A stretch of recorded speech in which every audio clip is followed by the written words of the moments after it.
Sejarah perjalanan Nusantara yang kemudian dikenal dengan nama Indonesia mengalami pasang surut.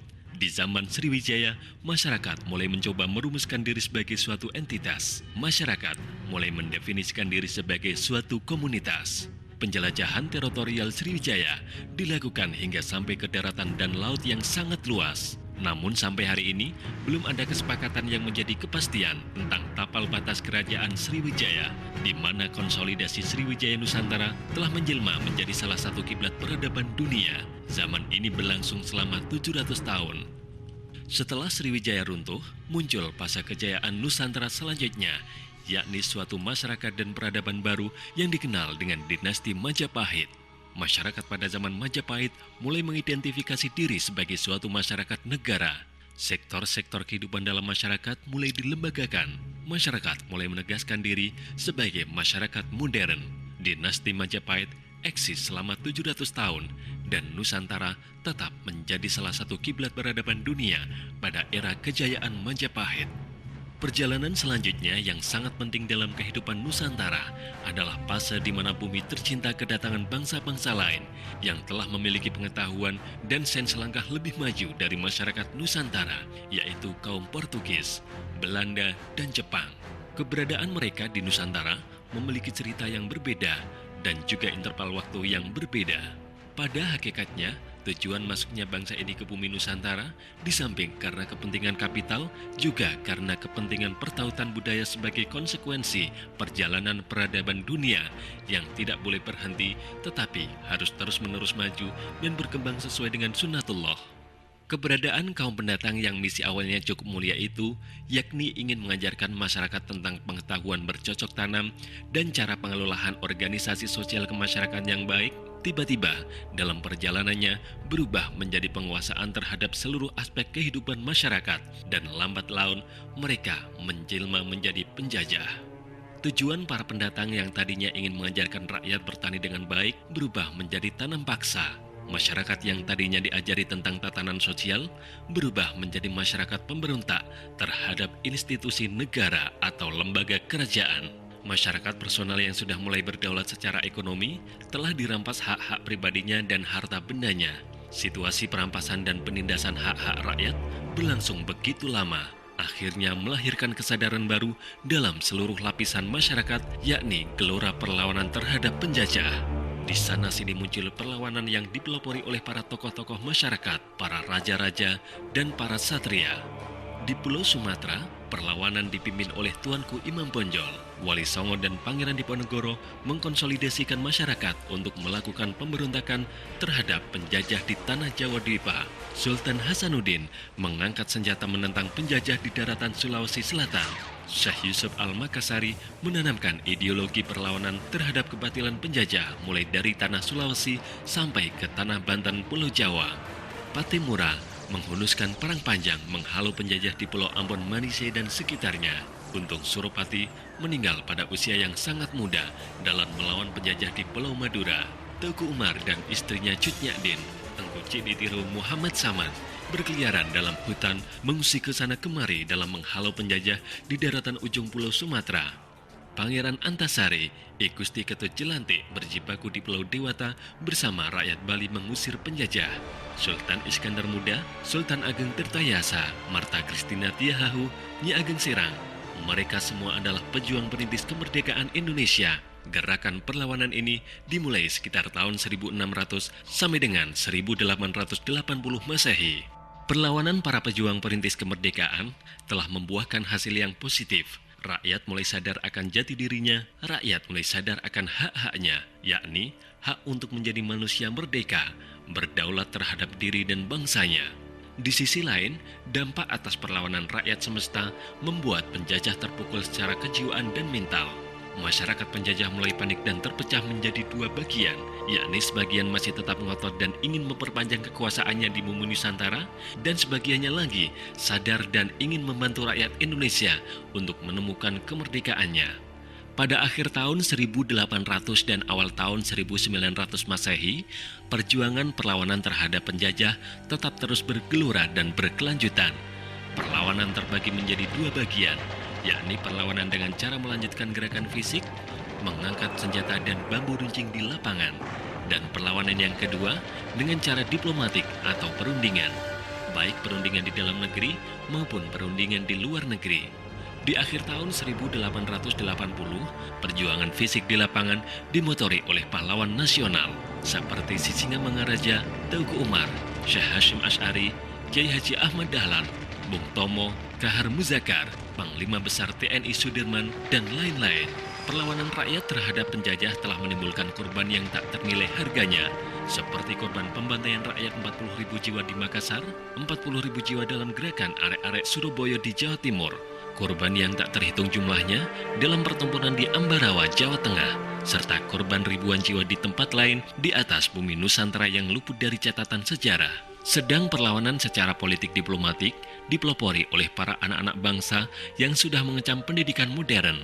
Gerakan mereka adalah melakukan komunikasi dengan berbagai kekuatan dan kelompok strategis, baik ke luar negeri maupun ke dalam negeri.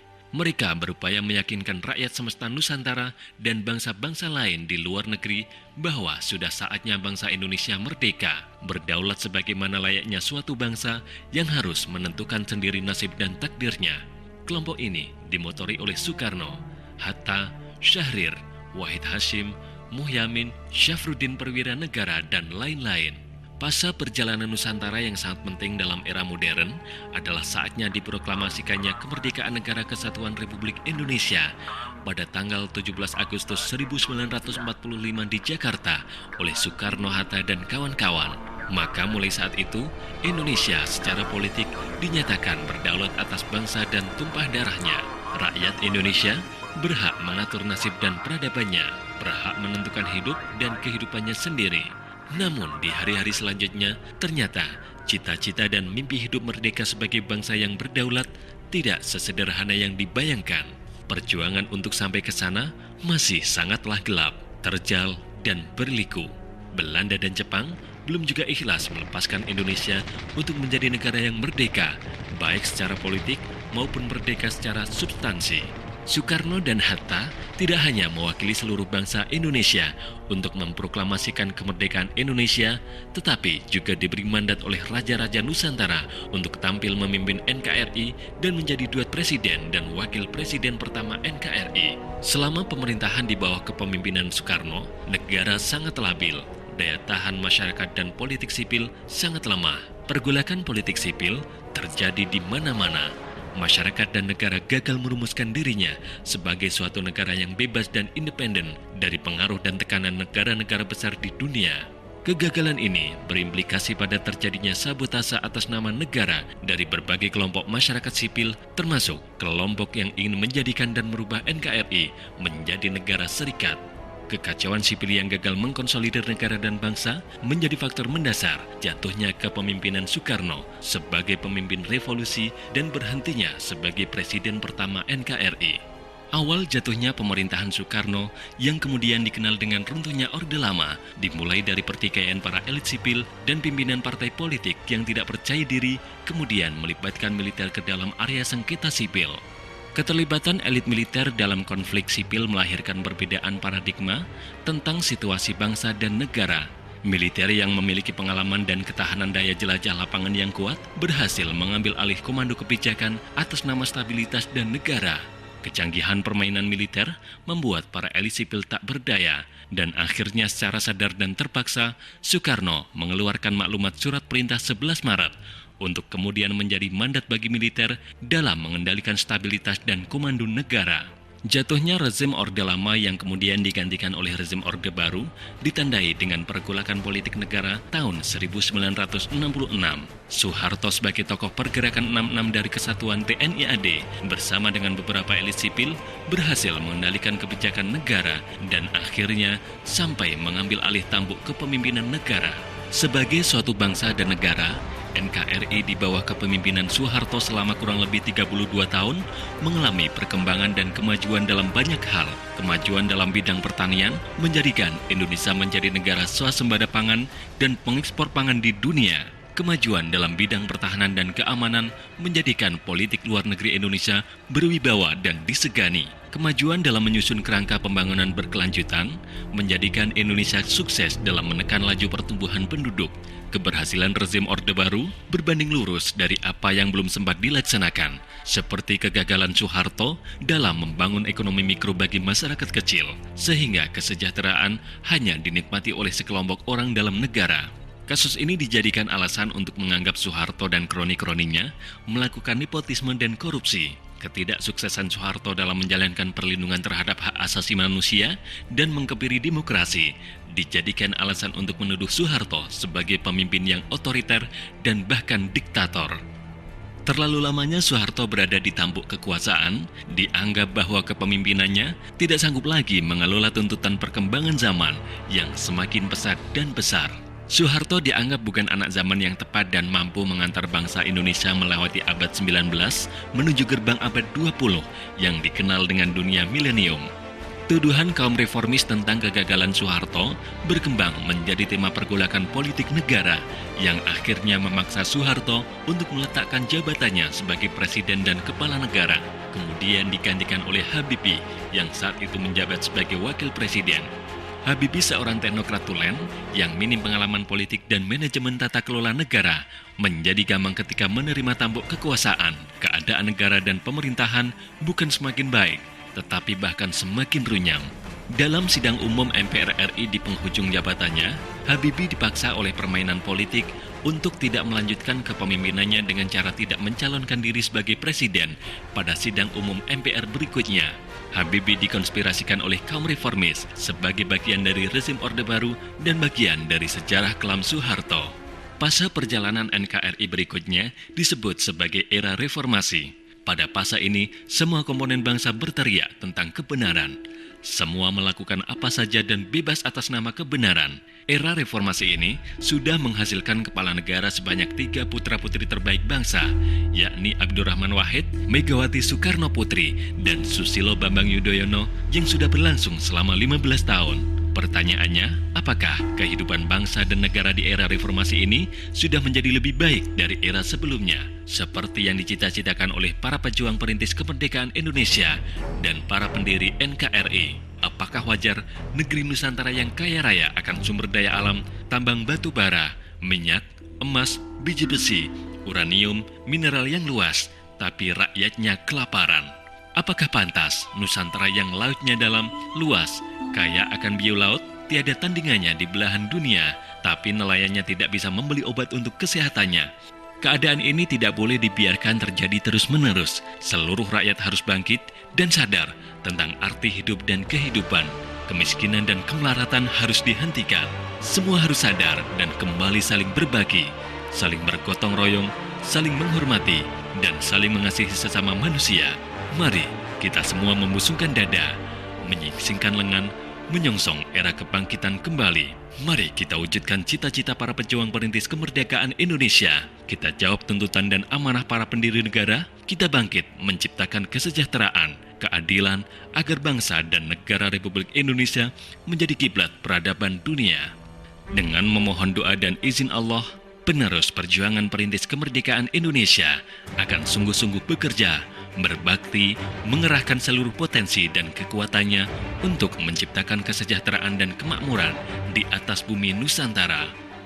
Penerus perjuangan perintis kemerdekaan Indonesia akan mengajak seluruh lapisan masyarakat bangsa dan negara untuk saling bahu-membahu dalam mewujudkan apa yang telah dicita-citakan oleh proklamasi dan UUD 1945.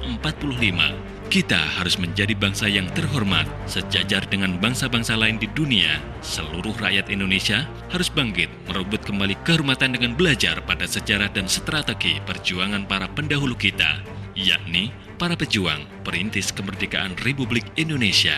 Sejarah telah membuktikan bahwa dengan keikhlasan, kesabaran, ketakwaan, serta rasa tanggung jawab dan patriotisme yang tinggi, para pejuang perintis kemerdekaan Republik Indonesia telah berhasil mengkonsolidasikan seluruh potensi dan kekuatan bangsa.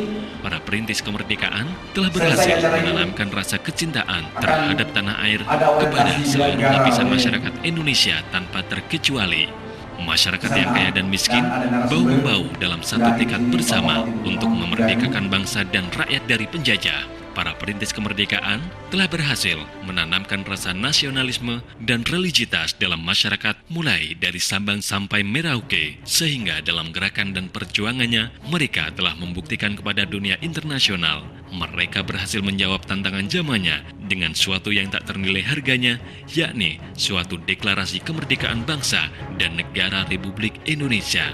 Cita-cita luhur para pejuang perintis kemerdekaan yang ingin menghapus segala macam bentuk penjajahan di atas negara Republik Indonesia, baik dalam bentuk ideologi, ekonomi, sosial budaya, keamanan dan penjajahan dalam bentuk-bentuk lain belum tercapai, maka menjadi wajib hukumnya bagi seluruh bangsa dan rakyat Indonesia untuk melanjutkan cita-cita luhur tersebut. Dalam mengemban tugas serta mewujudkan cita-cita para pejuang perintis kemerdekaan tersebut, perlu segera dilakukan gerakan bersama, kesadaran bersama atas suatu rumusan langkah perjuangan untuk mengembalikan harkat dan martabat bangsa Indonesia yang berdaulat, merdeka sesuai dengan cita-cita proklamasi kemerdekaan RI pada tanggal 17 Agustus 1945 dan semangat Pancasila serta amanah UUD 1945.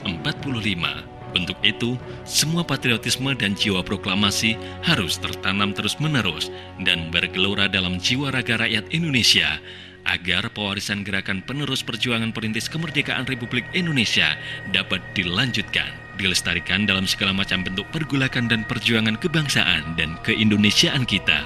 Berdasarkan keyakinan dan kepercayaan, serta kenyataan tersebut, dengan memohon petunjuk kepada Tuhan Yang Maha Esa, atas nama bangsa dan rakyat Indonesia, penerus perjuangan perintis kemerdekaan Indonesia berjanji untuk bangkit melawan segala macam bentuk kebatilan di bumi Nusantara dengan senantiasa mengubarkan semangat panji-panji patriotisme dan nasionalisme. Penerus perjuangan perintis kemerdekaan Indonesia bersumpah melanjutkan perjuangan para pejuang perintis kemerdekaan Indonesia sebagai bentuk perjuangan tanpa pamrih terhadap tanah air yang harus terus-menerus bergerak mengabdi tiada akhir.